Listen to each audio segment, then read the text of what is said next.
who wants to learn Japanese, and Kathy Green, who is a receptionist at the World Language Academy. First, you have some time to look at questions 1 to 3.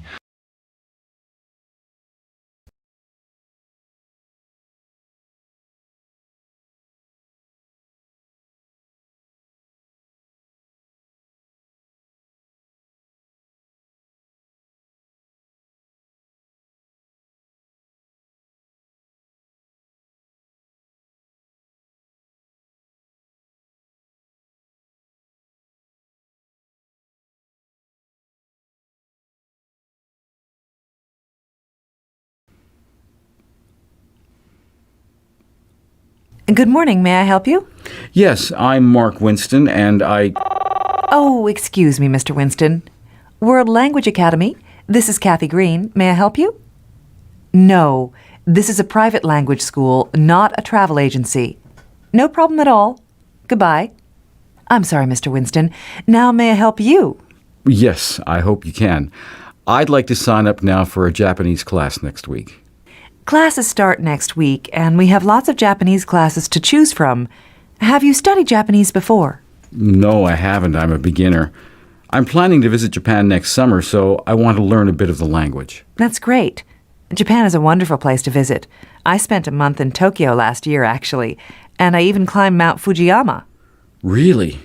That's too much activity for me. I'm just planning to visit Tokyo. I think I'll find plenty to do there. You certainly will. All right, then, let me tell you a bit about our classes. They're all taught by native speakers, and they're all specialists in their field. You can choose a Japanese for tourists class, Japanese for business travelers, or Japanese for university students. You're not studying at a university, are you? No, I graduated a few years ago. Well, then the tourist class is probably best for you. Yes, I think you're right. I just want to learn enough to order food in restaurants and go shopping and things like that. When does the Japanese for tourist class begin? Let's see. We have a class for beginners that starts next week. I think there are still a few spaces left. You're in luck. We have 15 students enrolled, and there's room for 3 more. Before you hear the rest of the conversation, you have some time to look at questions 4 to 10.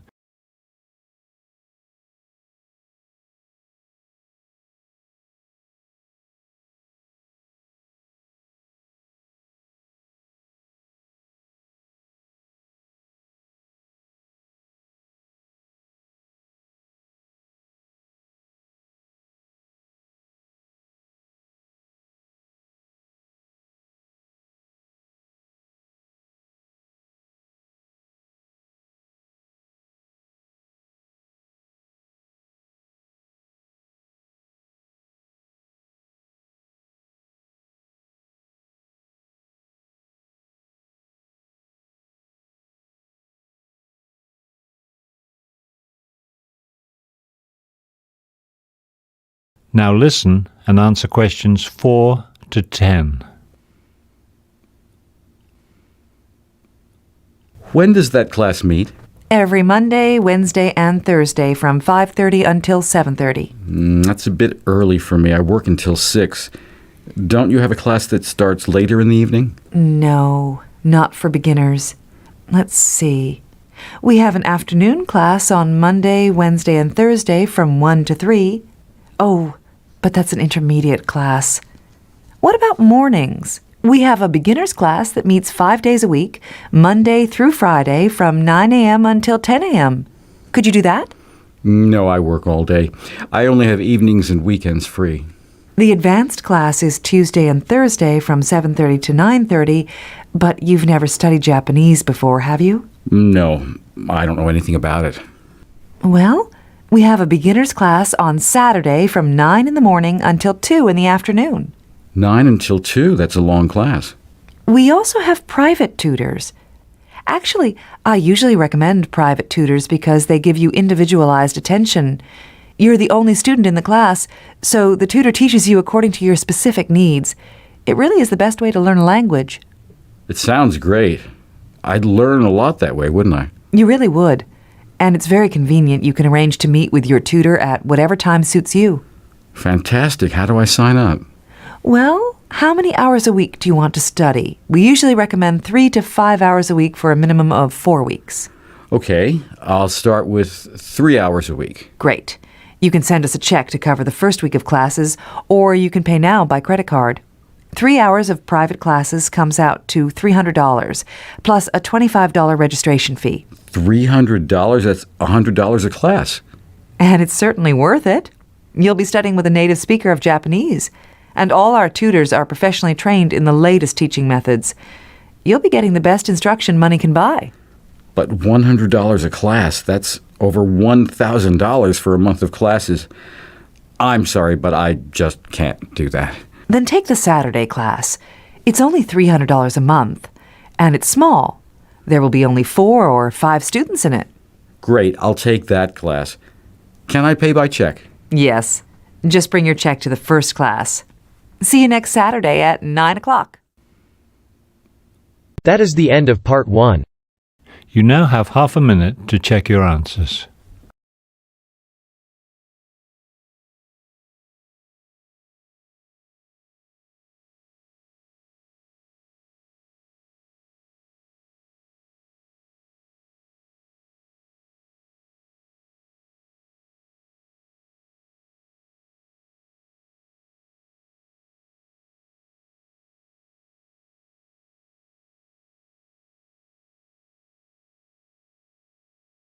Now turn to part 2.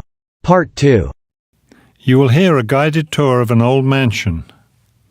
First, you have some time to look at questions 11 to 13.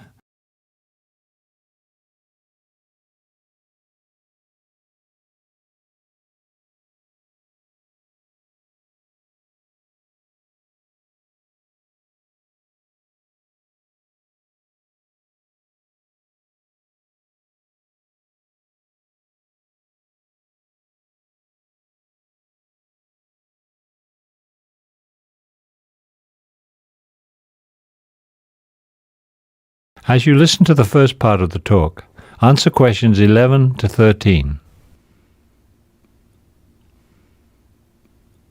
Good afternoon. My name is Barbara Wilson, and I will be your guide for today's tour of Sumner Mansion. As a reminder, before we begin, we ask that you not take photographs inside the building, and please turn off your cell phones during the tour. Also, we request that you refrain from eating as well as drinking inside the mansion. Refreshments will be available at the end of the tour in the cafe next to the garden. Before you hear the rest of the tour, you have some time to look at questions 14 to 20,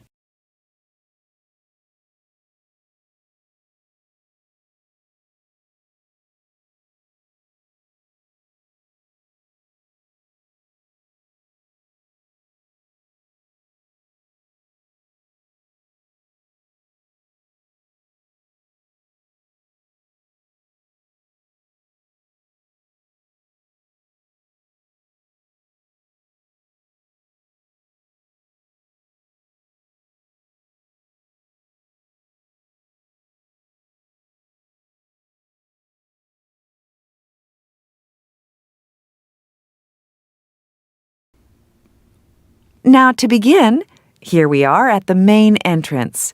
You will notice the elaborate Italian frieze installed by the original owner when the mansion was built in 1810. To the left of the entrance is the main living room. This was used by the Sumner family for entertaining guests, particularly for their tea parties. They were famous for the tea parties that they gave in this room. Here on display, you can see the elegant chinaware they used for their parties.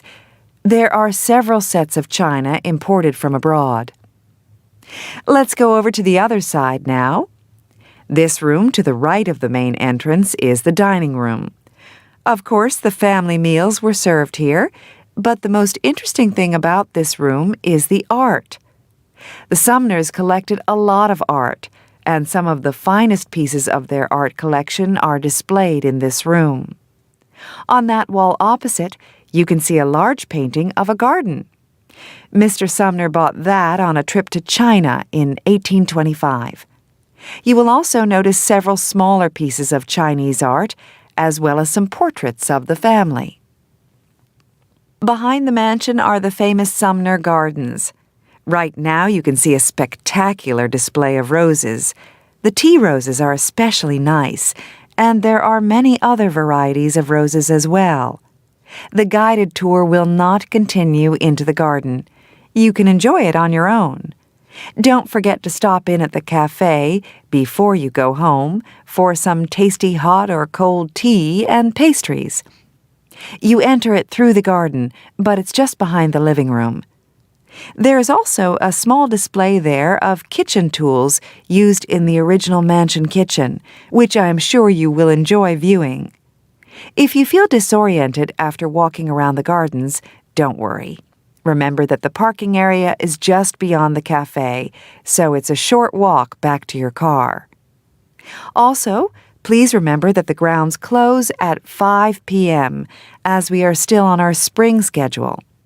If you come back next week, the summer schedule will have started and will be open a full 10 hours a day from 10 in the morning until 8 in the evening. Thank you for visiting, and come back anytime. We're open 7 days a week. That is the end of Part 2. You now have half a minute to check your answers.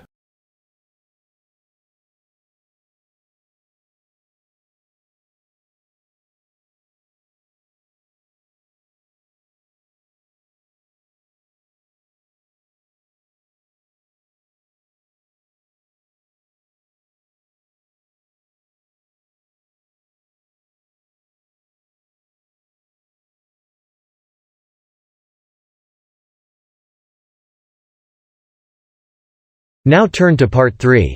Part 3. You will hear a panel discussion between the panel moderator and two panelists, Dr. Karen Akers and Dr. Fred Williams, both transportation consultants. In the first part of the discussion, they are talking about the future of public transportation. First, you will have some time to look at questions 21 to 26.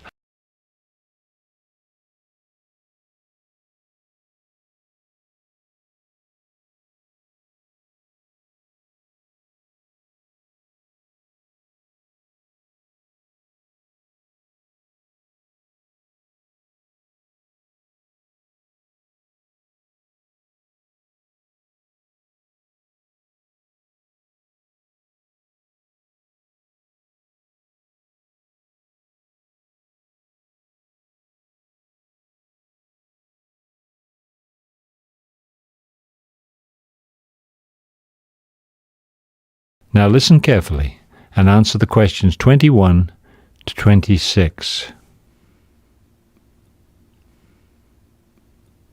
Dr. Williams and Dr. Akers, I want to thank both of you for coming today and sharing your thoughts on the future of public transportation.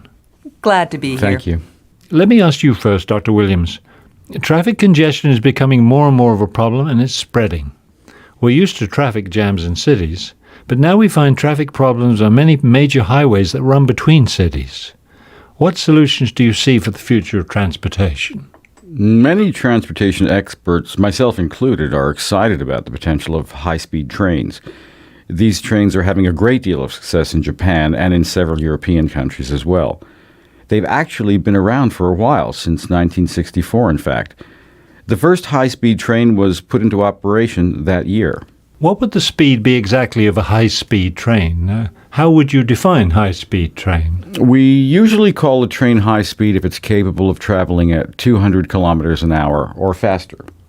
That's very fast.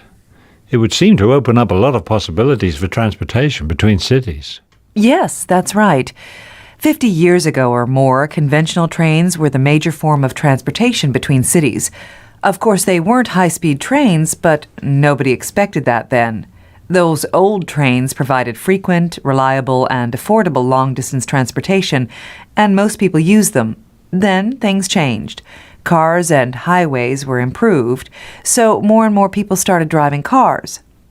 Cars are a great form of transportation. Everybody loves them because they're so convenient. But we usually use cars for local trips, shopping and going to work and things like that. That's true. For long-distance trips, Most people nowadays rely on planes. Plane service is more frequent and affordable now than it was in the past. So planes, like cars, have become more convenient for people. Meanwhile, trains have more or less fallen by the wayside as a common means of transportation. But with everybody driving cars and taking planes, we have a lot of congestion. And not just on the roads. Airports have become very crowded too. Exactly.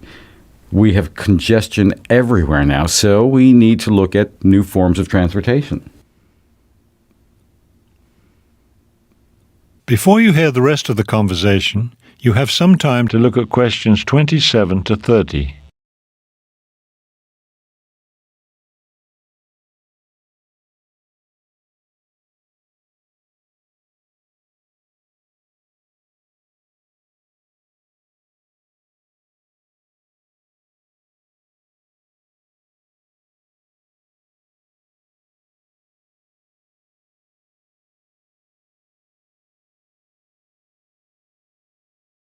Now listen and answer questions 27 to 30.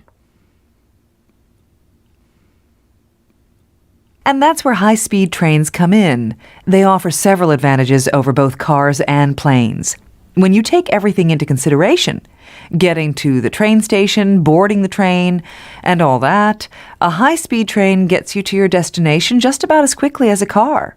So speed isn't really an advantage. Cost isn't always either. Depending on how many people are traveling with you, a train trip could be more expensive than a car trip. But a train trip is much more relaxing than a car trip. You can read, sleep, eat, whatever, while the train carries you to your destination. And of course, you're never delayed by traffic jams.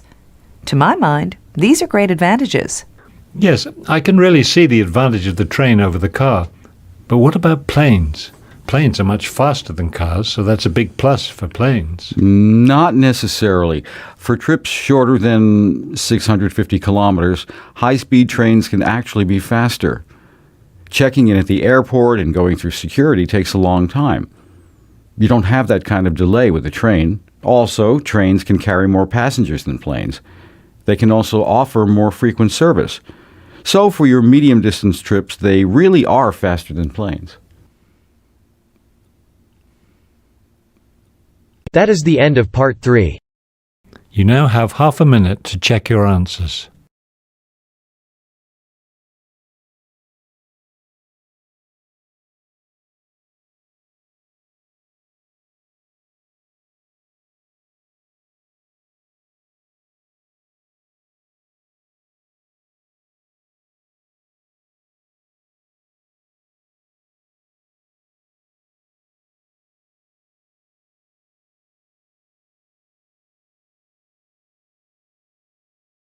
Now turn to part 4. Part 4. You will hear a lecture on Albert Einstein. First, you have some time to look at questions 31 to 40.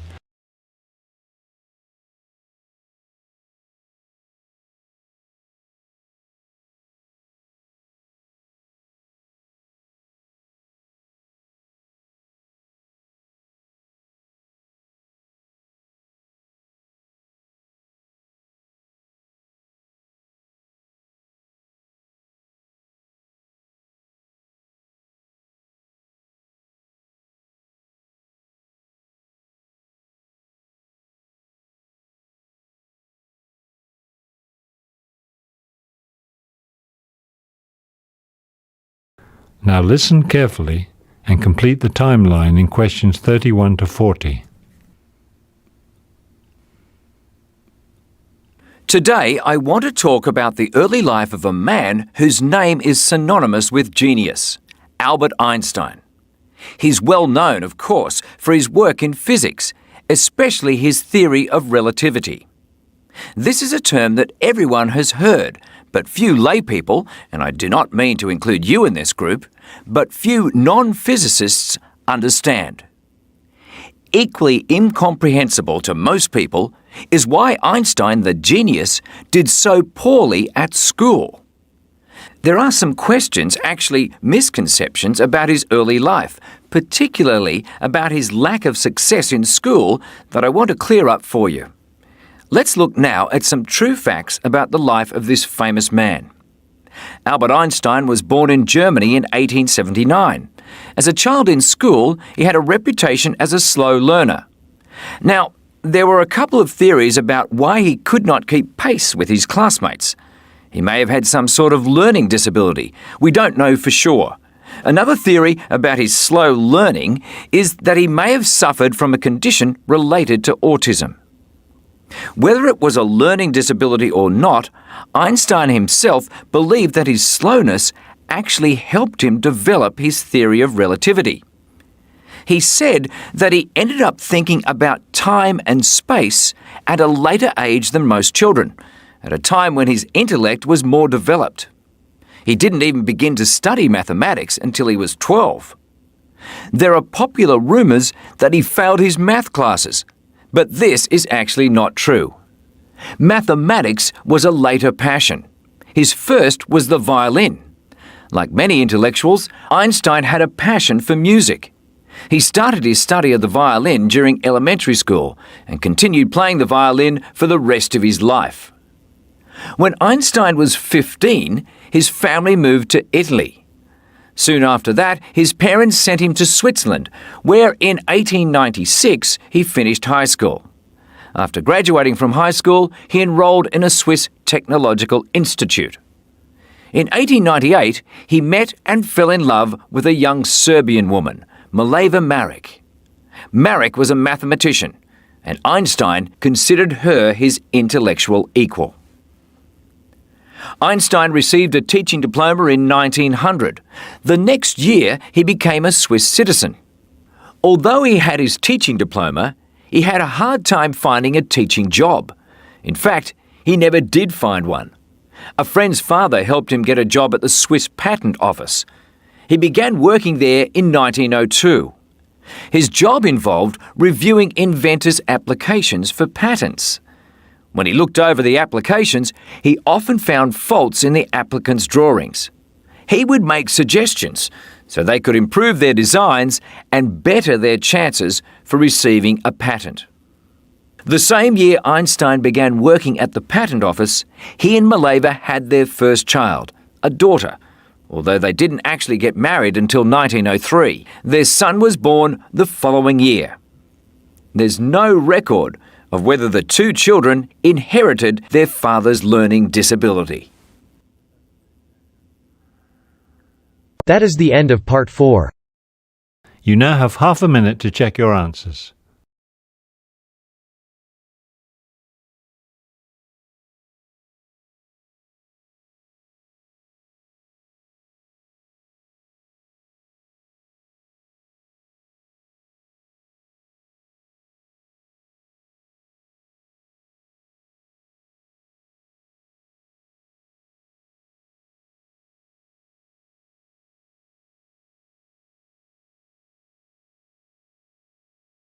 That is the end of listening test. You will now have 10 minutes to transfer your answers to the listener.